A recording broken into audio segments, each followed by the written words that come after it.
everyone, this is Nnena. And I'm Ngozi, And welcome back to our channel. So today's going to be something a little different, but similar to the topics we usually talk about. So today, we are doing a mini book review of The Defining Decade, okay? Why Your 20s Matter and How to Make the Most of Them Now, okay, by Meg J.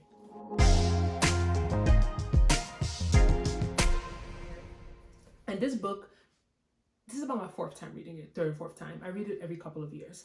And the reason why I thought about doing a review on it is just because this last time I read it just hit the spot. I don't know why. It's because maybe I'm at a different stage of my life, you know. I don't know. Me and Ngozi has read it a couple of times too. And I just implore that everyone in their 20s, even 30s, get this book and read it. This is not sponsored. She could sponsor me if she wants to. Meg J, what up? But like this book, like, you know, some of these self-help books you read, It's like, oh. like a lot of them are just like, they make you feel like, oh, my life is a mess. This book empowers you. It uplifts you. It encourages you. It allows you to know that you have control, right? A lot of self-help books, think of it, self-help. Self-help meaning that you know you need to help yourself, but it's almost kind of like, oh, what was me? I'm miserable. This book empowers you and lets you know that you're not alone, you know? So the reason why this book really resonated with me is because she broke it into 3 parts. So there's a section about work, there's a section about love, and a section about the brain and the body, okay? 3 myths she dispels in this book. I had to write them down so I don't forget. Doing something later does not mean doing it better. A myth that a lot of millennials have. Again, doing something later does not mean doing it better. Second myth, 30 is the new 20. 30 is not the new 20. 30 is 30, 20 is 20, okay? And the last myth she wants to dispel is that we cannot pick our families, okay? So, just running through that list. Let's start with the last one I mentioned. We cannot pick our families. A lot of us are told growing up, or like we just have this idea that like things just happen. You go to school, things happen, you get a job. You get a job, things happen, you find a partner. You find a partner, things happen, you have a child. Granted, that is the order that generally things happen in, but you make an action to make those things happen, right? I went to school. Why? I applied to enter school. I studied in my classes. Then I graduated. If I never applied to school, I wouldn't be in school. If I never applied for my job, I would have never had a job. And I think the reason why this book hit is because I'm reading it for the first time after being in my career for 2.5 years. The other times, the 2 or 3 times I read it, I was in my 20s, of course, but I had never worked a job in my career, but I still was relating to stuff. Okay, so again, back to you can't pick your family. So, Ngozi, how do you feel about that? Because I'm actually going to look for like a section in the book that she talks about. I read this book first time when I was 20. My friend's aunt had actually given it to her, yeah, who's a social worker, my ex-friend, and whatever. Yeah, so yeah, ex-friend. That's not a ceremony. So I was like, no, before you read this, I have to read this because You bought it? No, she let me have it before she even read it. I read it. So then, how do we get this copy? I bought it again. I bought it after has college. Chi-Chi's name in it to Chi-Chi. I think we bought it for you. Oh yeah, I bought it again. I don't know Chi-Chi, come get your book. Yeah, I bought it again because after reading it, I was like, yo, this book is so amazing, and I needed my own copy. During that time when I read this I believe in 2012. Wow, it's a long time ago. And like I feel as if back then there was this whole new trend, like old 20s and the new 30s. Like women are now doing everything they could in their 20s and their 30s. Don't worry about 20s. Basically, 20s you're so young. And when you have this mentality of you're so young, it makes people lay out. It makes people not really put in that energy, put in that effort. Like I have so much time. And what I remember, what I can take away from this book, I haven't read it like in like maybe like 4 or 5 years, is that what you do in your 20s is what helps your 30s just propel. Is that foundation you've laid in your 20s. Your 30s, it cannot be your new 20s if you're doing the same things you're doing at 20 and 30.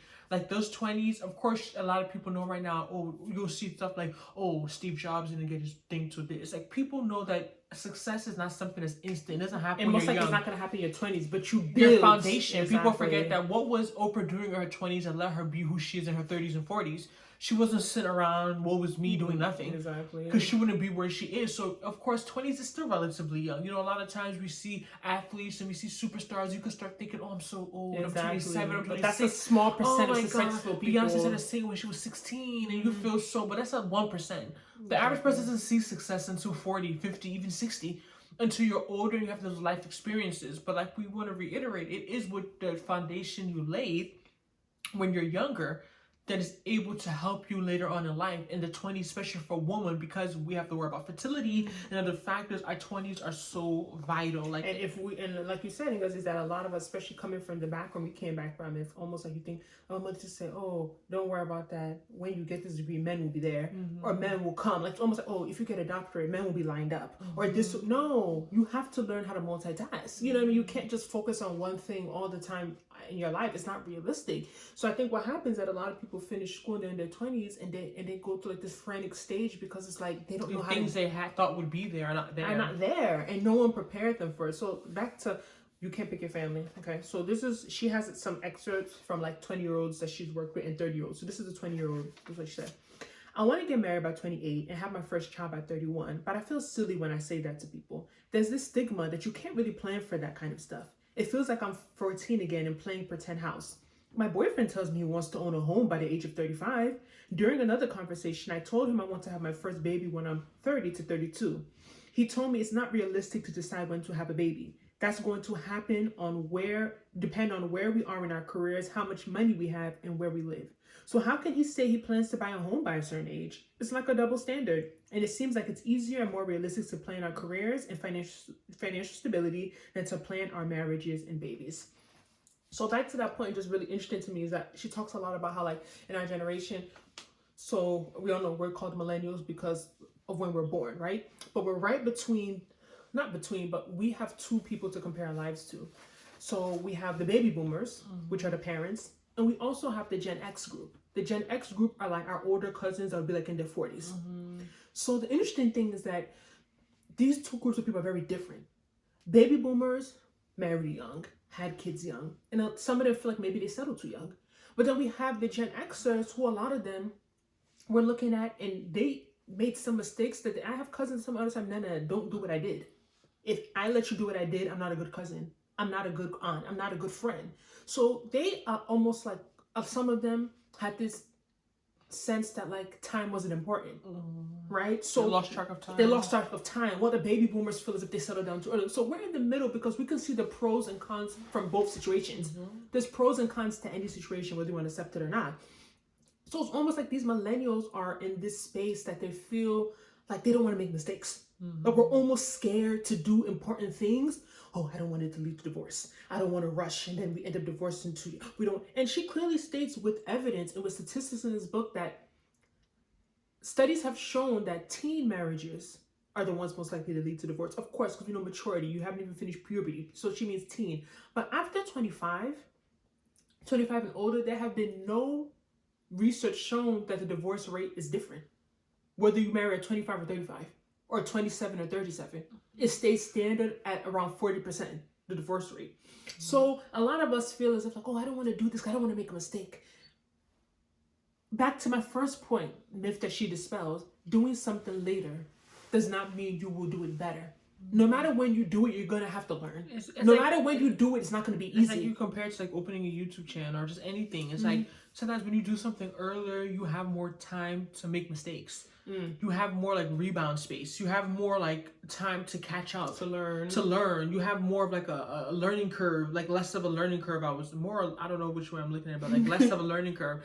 But then when you do something older, it's like, okay, a lot of women, maybe Gen X, when they have this narrative, oh, I don't want to get married younger. You know, my mother got married at 20, so I don't want to be married young. And I understand a woman getting married at 20 is on the younger side, but then does that mean you have to get married at 40? You know what I mean? Like, because you get married at 40, does that mean you're going to marry a better guy? No.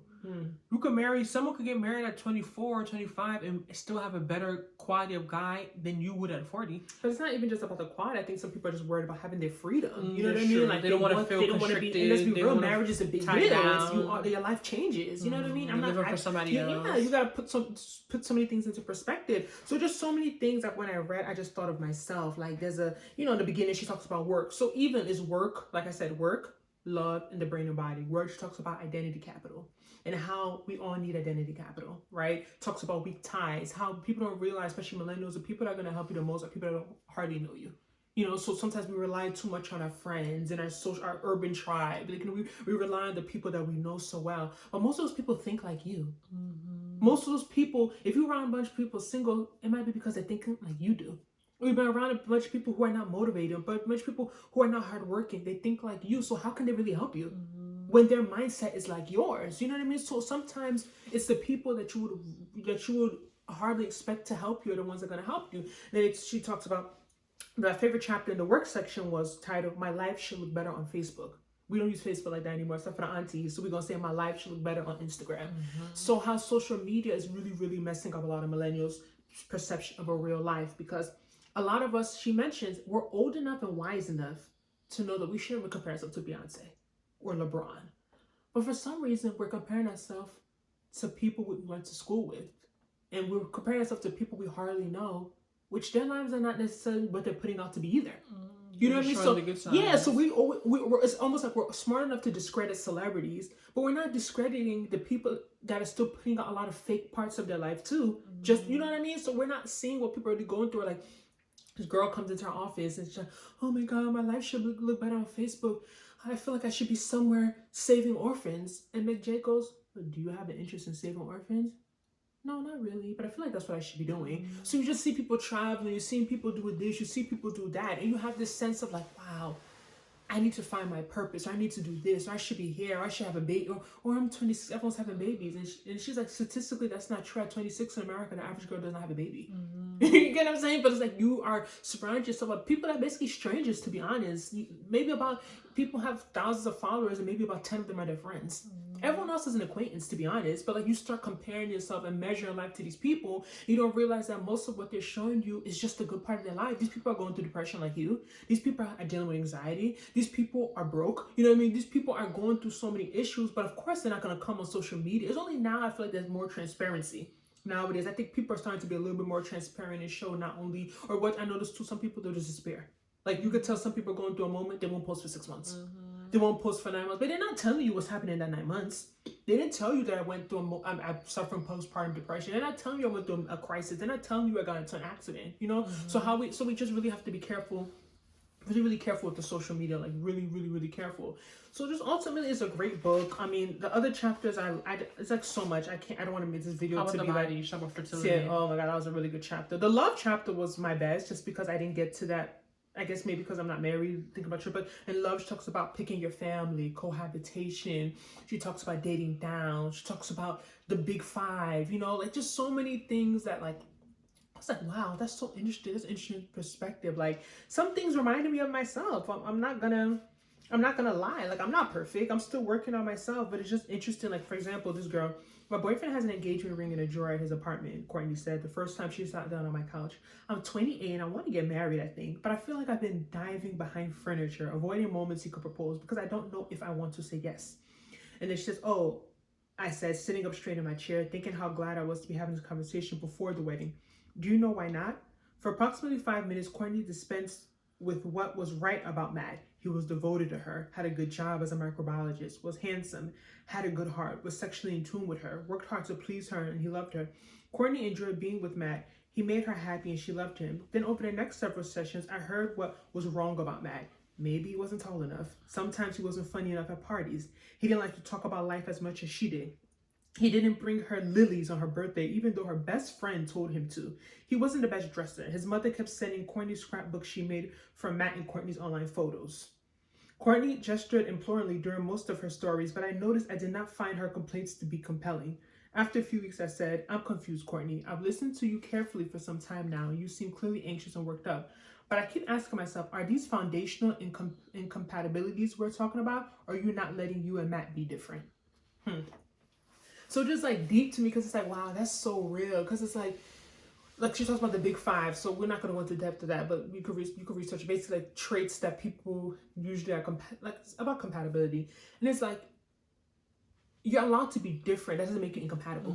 So sometimes we think that like because we're different, we need to be the same to be compatible. No, you can be different and be highly compatible. Like the big 5 has nothing to do with height or how someone dresses, or you know what I mean. So like it's just very interesting when you dive into those things. You just wonder, like, you know, maybe there are some girls who, a lot of millennials who are with people who actually want to settle down, but they're nervous because society almost makes you think, I'm too young.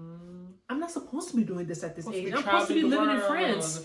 I'm supposed to be teaching Chinese in China. You know what I'm saying? So like it makes evangelizing. It makes you feel as if, oh, how can I be making these decisions? I'm too young.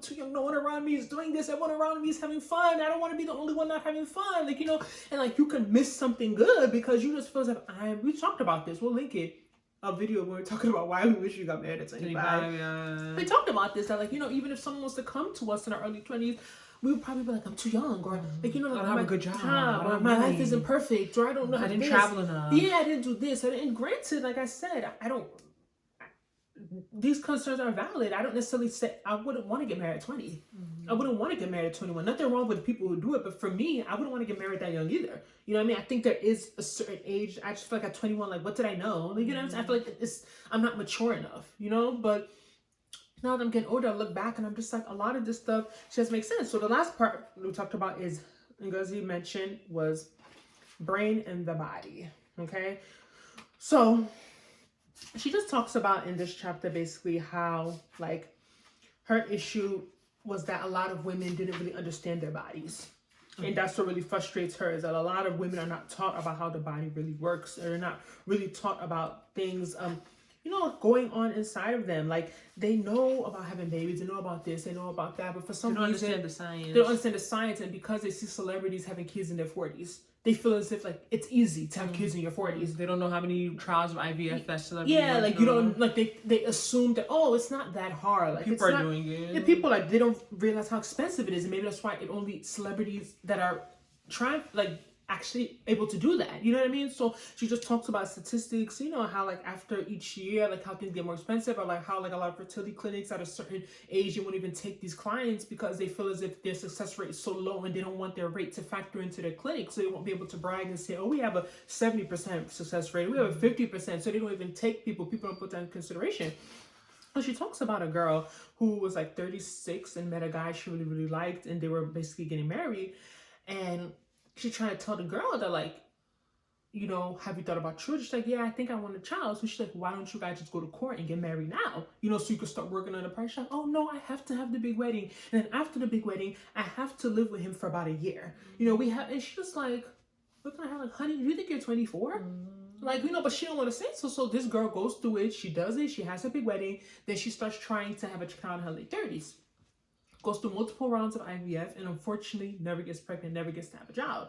So it's just that perspective. She just feels if more women were more informed about their bodies and how it works, they'll make better decisions. Because they understand the impact that it has on their future. Sure. So a lot of, the average 40-year-old does not get pregnant naturally. That's just the reality. That's just science. I don't care if you have 3 PhDs. I don't care if it's 2020. You pray from morning to night. It's just science-based.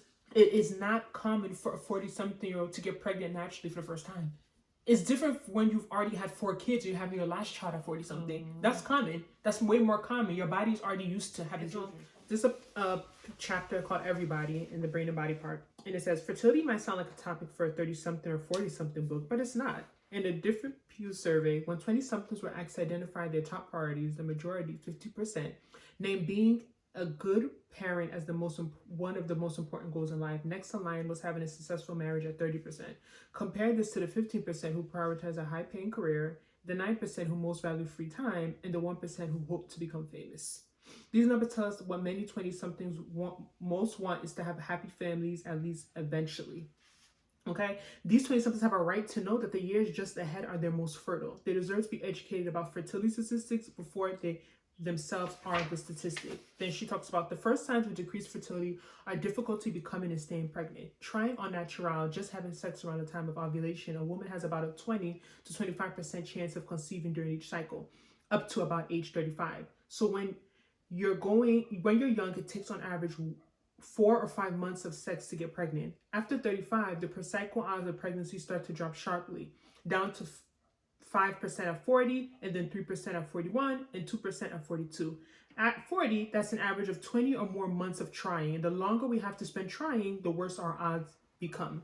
Add to this the rising rates of miscarriage in women over 35, 1/4 of pregnancies after 35, and half of pregnancies after 40 miscarry.